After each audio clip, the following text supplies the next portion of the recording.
학교 다녀오니까 어떻습니까? 학교 다녀오니까 어때요?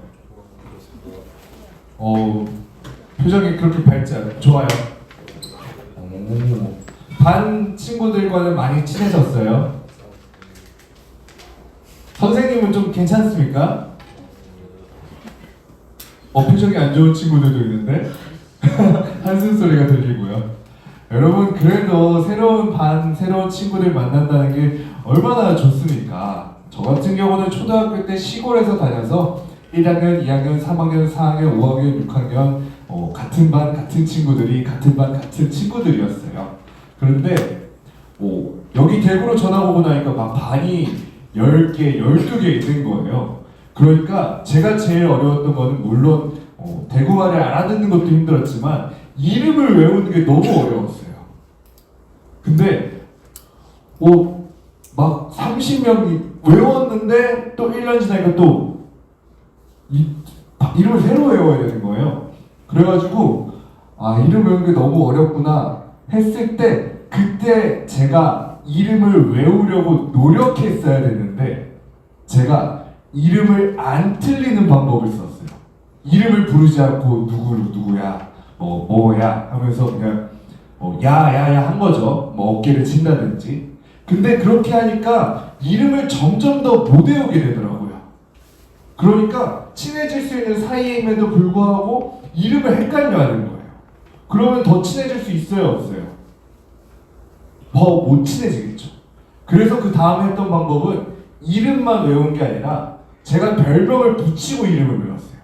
세 글자를 외우는 게 아니라 그 친구를 떠올릴 수 있는 멋쟁이 누구누구누구, 장축이 누구누구누구, 축구선수 누구누구 이렇게 해서 이름 세 글자를 외우는 게 아니라 그 친구를 외우려고 세 글자, 네 글자, 다섯 글자를 더 붙인 거죠. 그렇게 하니까 사실은 외울 양이 많아졌거든요.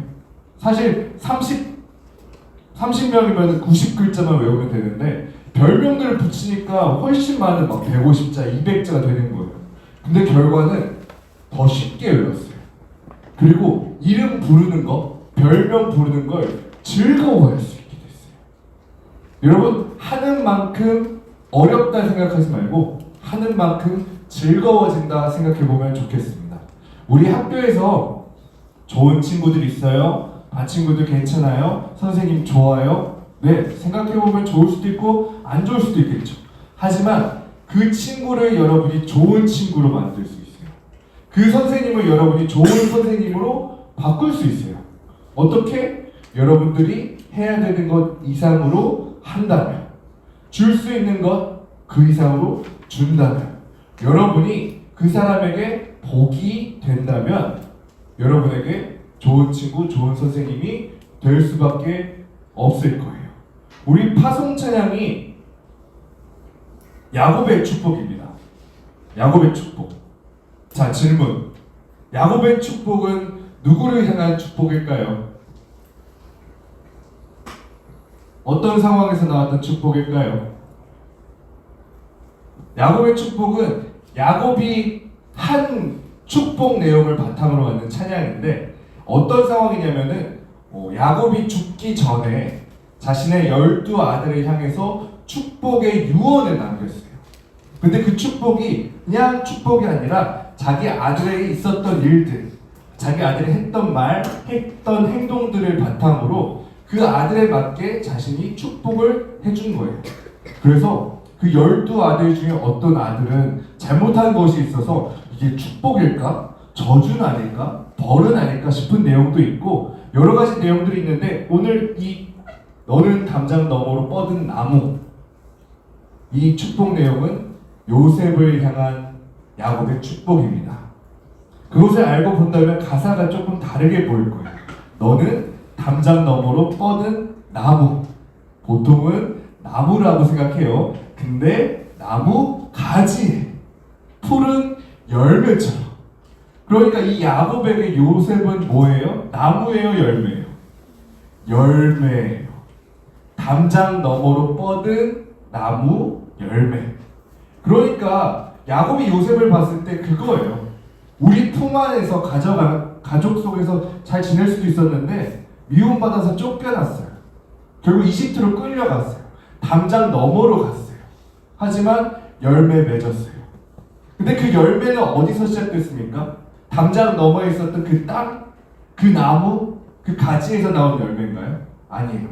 담장을 넘어갔지만 그 열매는 우리에게로 비롯됐다. 그런데 그 가지와 나무와 뿌리와 그 모든 것은 하나님께 있다라고 이야기하는 거예요. 그러니까 야곱이 요셉에게 이야기하는 것은 담장 너머로 갔던 너의 모습이, 너의 기쁨이, 너가 모든 것을 구할 수 있었던 것이 하나님께로부터 시작되었다는 거예요. 담장 너머까지 미칠 수 있었다는 거예요. 그리고 그 뒤에도 내용이 반복됩니다. 성경 말씀은 더 많은 내용이 있는데 창세기 49장에 있어요. 한번 다른 아들들의 내용들도 한번 보고 나중에 여러분들도 요셉이 이런 축복을 받았구나 라는 것도 볼 수 있으면 좋겠습니다.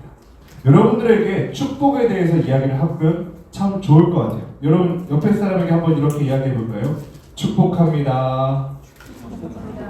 축복합니다. 우리가 교회에서는 축복합니다 합니다. 그리고 우리 복을 되게 좋아해서 새해에는 뭐라고 했어요? 새해 복 많이 받으세요. 그리고 우리 가장 중요한 가치, 우리가 왜 먹고 마시고 공부하고 깨있고 이렇게 땀 흘리고 눈물 흘리고 왜 합니까? 행복하려고 하는 거예요. 그렇다면 우리가 이 복이라는 것을 되게 중요시 여기는데 세상에서도 복을 중요시하고 교회에서도 복을 중요시하고 저마다 모두가 복을 중요시하는데 그 복이 무엇인지 한번 더 잘 알아볼 수 있으면 좋을 것 같아요. 오늘 말씀은 복에 대한 내용입니다. 복에 대한 내용이에요. 마가복음 6장의 내용을 보면 여러분들이 알고 있는 오병이어 사건이 나옵니다. 오병이어, 보리떡 5개와 물고기 2마리. 그리고 몇 명이 이것을 먹고 했었죠? 5,000명? 정확하진 않아요. 5,000명은. 왜냐? 5,000명은 다 센 게 아니거든요. 이야기를 한번 빠르게 한번 해볼게요. 예수님께서 제자들을 12제자들을 둘씩 싹을 지어서 보내셨어요. 가서 만나는 사람들에게 먹을 것이 필요하면 먹을 것을 주고, 아픈 사람 있으면 고쳐주고, 귀신 들린 사람 있으면 고쳐주고, 그 사람들이 필요한 것을 주면서 복음을 전해라 하고서 12제자들을 싹을 지어서 보내셨는데 그들이 다시 돌아와서 예수님께 자랑을 하기 시작했어요. 예수님, 정말 말씀대로 병을 고치려고 했더니 병이 고쳐졌어요. 귀신이 쫓아다니 귀신이 쫓아졌어요. 죽은 사람이 살아나는 정도까지는 아니지만 제가 하나님의 역사를 열심히 했습니다 라고 막 자랑했어요. 그러니까 제자들이 내가 정말 복이 됐어요 라고 하면서 자랑을 한 거죠. 제가 마치 예수님이 된 것 같아요 라고 자랑하고 있었어요. 그 제자들이 돌아오니까 그 제자들을 따라서 아직 고쳐지지 못한 사람들, 아직 배고픈 사람들, 아직 아픈 사람들이 다 따라왔어요.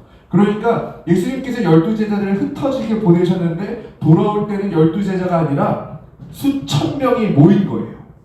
5,000명도 넘는, 남자만 세서 5,000명, 여자와 아이들까지 쳤으면 약 16,000명, 15,000명, 그렇게 많은 숫자의 사람들이 모였습니다. 그 사람들이 모일 때 어떤 것을 원했을까요? 우리랑 똑같은 걸 원했을 거예요. 행복하고 싶어요. 그 행복을 가기 위해서 일단 이 아픈 걸 낫게 해주세요. 행복하고 싶어요. 그러니까 일단 내가 배고픈 것을 먹게 해주세요. 행복하고 싶어요. 그러니까 내 마음속에 어두움, 아픔, 죄 같은 거 용서해 주시고 치유해 주세요. 그 무수히 많은 사람들이 모였습니다. 그때 예수님께서 그들에게 말씀을 전하시고 여러 가지 일들을 하셨는데 시간이 지나자 사람들이 배고파지는 거예요. 말씀을 듣고 그 말씀에 대해서 서로 전달하고 있었겠죠. 왜냐하면 그 많은 사람들에게 마이크가 없었을 거니까. 예수님이 한마디 하면 뭐래 예수님께서 이렇게 말씀하셨대, 이렇게 말씀하셨대 하면서 아주 천천히 말씀이 전해지고 있었을 거예요. 20분 안에 딱 되는 게 아니라 몇 시간에 걸쳐서 전달됐을지도 몰라요. 하지만 중요한 건 이 말씀을 나누던 중에 사람들이 배고파지는 게 점점 커지기 시작했어요. 그래서 예수님께서는 말씀을 전하는 것을 멈추시고 쉬도록 하셨어요. 그리고 제자들을 불러서 말씀하십니다. 저들이 배가 고프다. 그러자 제자들이 이야기합니다. 사람들에게 마을로 내려가서 각자 먹을 것을 사서 먹게 하는 건 어떨까요? 그러자 예수님께서는 너희들이 먹을 것을 주어라 말씀하십니다. 그러자 제자들이 이렇게 대답합니다. 200데나리온은 필요할걸요? 우리한테 그만한 돈이 없습니다. 였어요. 그런데 아까 처음에 얘기했을 때 제자들은 방금 전에 예수님을 만나기 방금 전에 집집마다 다니면서 아픈 사람들을 고쳐줬는데 귀신 들린 사람을 쫓겨내 주었는데 그렇게 했음에도 불구하고 지금 와서는 왜 갑자기 돈 얘기를 하는 걸까요? 왜냐하면 원리를 이해하지 못하고 흉내만 냈었기 때문이에요. 한 명, 두 명, 가정마다 찾아가는 작은 규모에서는 예수님께서 어떻게 하셨는지를 봤어요. 그래서 그대로 따라할 수 있었어요. 그런데 사람이 많아지니까 예수님이 어떻게 했는지 생각하기보다 모르니까 그냥 자기들이 아는 방법대로, 자기가 아는 원리대로 생각하기 시작한 거예요. 이렇게 많은 사람들을 먹여본 적이 없어. 근데 저 마을에 가면 그 정도는 있겠지. 마을로 보냅시다. 이 많은 사람들을 먹여본 적이 없어. 근데 한 200데나리온쯤 있으면 먹일 수 있을 것 같아. 그러면 200데나리온을 모아볼까요? 이렇게요. 그런데 예수님께서 제자들에게 하셨던 것은 단순히 나를 따라하는 것이 아니라 그것을 어떤 원리로 이루어지는 것을 보여주시는 거였어요. 일단 예수님께서 말씀하십니다. 너희들에게 먹을 것이 무엇이 있느냐. 그러자 성경 말씀에는 어떤 일이 없지만 제자들은 그 먹을 것이 무엇이 있을까 찾아봤을 겁니다. 사람들을 불러 모아서 혹시 먹을 것 있는 사람들 손 들어보세요. 막 이렇게 했을 거예요. 그 많은 사람들 중에 실제로 정말로 15,000명 중에 떡 2개 물고기 그것밖에 없었을까요? 5병이어밖에 없었을까요?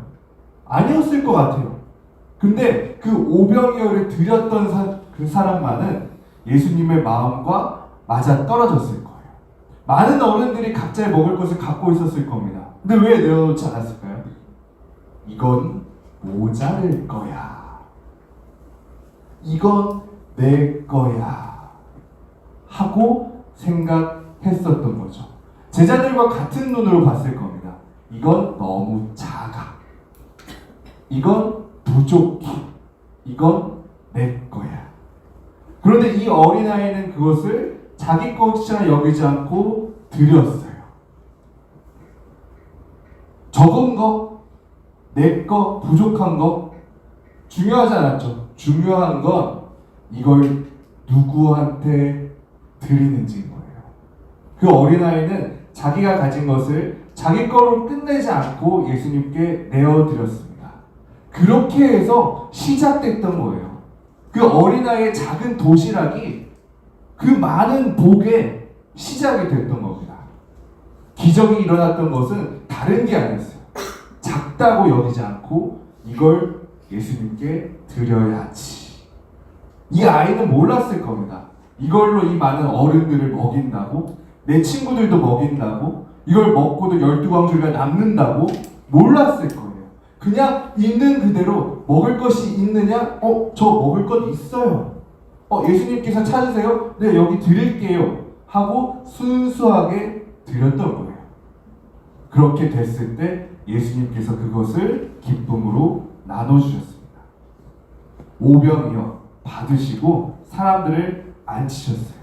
50명씩, 100명씩. 질서정연하게 앉히시고 예수님께서는 그 작은 도시락을 들고 하나님께 감사기도 합니다. 아직 다 나누어주고 맛있게 배불리 먹고 감사할 일이 있는 것이 아니라 그 5병이요. 작은 아이의 마음만으로 하나님께 감사하셨어요. 그리고 정말로 그 후에 감사할 일이 생겼습니다. 나눠주고 나눠주고 나눠주고 사람들은 먹고 그것을 통해서 어떻게 사람들의 마음은 바뀌었을까요? 처음엔 배고프다, 짜증난다, 돌아갈까, 먹을 거 안 주나? 그런 마음이 있었겠지만 그것을 먹을 때마다 생각했을 거예요. 예수님이 정말 대단하신 분이시구나. 아, 하나님이 참 살아계시는구나. 아, 하나님께서 이렇게 놀라운 일을 하시는구나. 그렇게 사람들의 마음이 바뀌었을 겁니다. 그 사람들의 마음은 그렇게 바뀌었을 거예요. 근데 예수님 마음에서는 어떻게 바뀌었을까요? 사람들의 마음이 바뀐 것. 아, 내가 해냈다 라고 하셨을까요? 아니요. 그 어린아이를 생각하며 아, 너가 해냈다 하셨을 거예요. 복의 통로가 되는 것은 마치 이렇습니다. 여러분들이 갖고 있는 작은 것이라고 생각하지 마세요. 지금은 그냥 씨앗일 뿐이에요. 하지만 그 씨앗이 자라서 언젠가 크게 나무처럼 자라나게 될 겁니다. 나무가 노력해서 자라날까요? 아니요. 태양이, 비가, 햇살이 그 무수히 많은 시간과 손길들이 자라나게 될 거예요. 우리는 순순히 하나님께 내어드리면 돼요. 내가 할 수 있어요. 하지 못해요가 아니라 내가 지금 있는 그대로 하나님께, 예수님께 내어드리는 거죠. 그러면 시간이 지나서 자연스럽게 열매가 맺히게 될 겁니다. 그리고 그 열매가 담장 안에 있든 담장 너머에 있든 그 열매를 통해서 많은 사람들이 행복하게 될 거예요. 여러분, 여기서 여러분들의 마음이 달라졌으면 좋겠어요. 세상 사람들은 나의 행복이 우선이에요. 일단 나의 행복이 우선이에요. 그런데 하나님께서 끊임없이 우리에게 불러서 말씀하시는 것은 너는 복이 되어라 해요. 다른 사람의 행복이 되어라. 제가 어떻게 할 수 있나요? 왜냐하면 하나님께서 다른 사람의 행복으로 여러분을 보내실 거기 때문입니다. 예수님께서 하셨던 그 모든 말씀과 일들의 원리는 그거였어요. 내가 너를 행복하게 해줄게. 여러분들도 그 원리를 이해하고 하나님의 일에 쓰임받을 수 있었으면 좋겠습니다.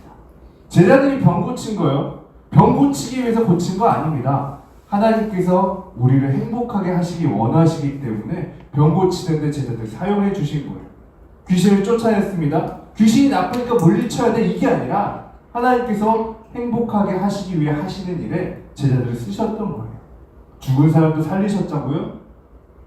사망이 나쁘니까 살리신 것이 아니라 하나님께서 행복하게 하시기 원하시기 때문에 사망조차도 무찌르셨던 겁니다. 여러분 꼭 기억하셨으면 좋겠어요. 여러분의 뿌리는 행복하게 만드시기 원하시는 하나님에 있습니다. 그리고 여러분들이 그 나무에서 자라난 가지고 또 여러분이 하는 말들과 행동이 열매가 될 겁니다. 여러분들이 그것을 기대하면서 하나님의 이끄심을 더욱더 깊이 받아들이고 자유로운 마음으로 따라갈 수 있었으면 좋겠어요. 오병이요, 참 대단한 일인 것 같아 보이지만 여러분들은 더 크게 쓰임 받을 겁니다. 그때 그 아이가 지금은 성경에 이름도 없지만 예수님 옆에 앉아서 지금도 기쁨으로 예수님과 함께 있을 거예요. 여러분들도 그런 여러분이 되었으면 좋겠어요. 이 어린이가 내가 되기를 원합니다. 이 어린이가 나와 같기를 원합니다. 내가 이 아이처럼 예수님께 내가 가진 것을 드릴 수 있기를 원합니다. 고백하는 또 나아가는 사순절 기간 되기를 축복합니다. 여러분이 하나님의 선물이 되기를 기도하겠습니다. 기도하겠습니다. 하나님 감사합니다. 이 땅에 우리를 보내주셔서 감사합니다. 이 땅에서 우리가 할 수 있는 일들이, 해야 되는 일들이 단순히 여기서 살아남고 여기서 견디고 여기서 고통받는 것이 아니라 이 땅을 살리고 이 땅에 뿌리 내리고 이 땅을 고치는 우리로 보내심을 믿습니다. 우리도 하나님의 그 계획하심에 따라서 함께 나아갈 수 있기를 원합니다. 하나님, 이 땅이 행복할 수 있도록 우리 친구들을 사용하여 주옵소서. 교회를 인도하여 주옵소서. 그 무엇보다 자신의 행복을 원하기보다 다른 사람의 행복을 위해 아낌없이 내어줄 수 있는, 그리고 가진 것보다 더 큰 것을 내어줄 수 있는 교회 되기를, 우리 친구들 되기를 원합니다. 오병이와 같은 일들이 우리 친구들의 삶 속에서 번번 일어나서 우리 친구들에게 당연한 일처럼 고백할 수 있게 하옵소서. 예수님을 믿습니다. 예수님의 이름으로 기도드립니다. 아멘.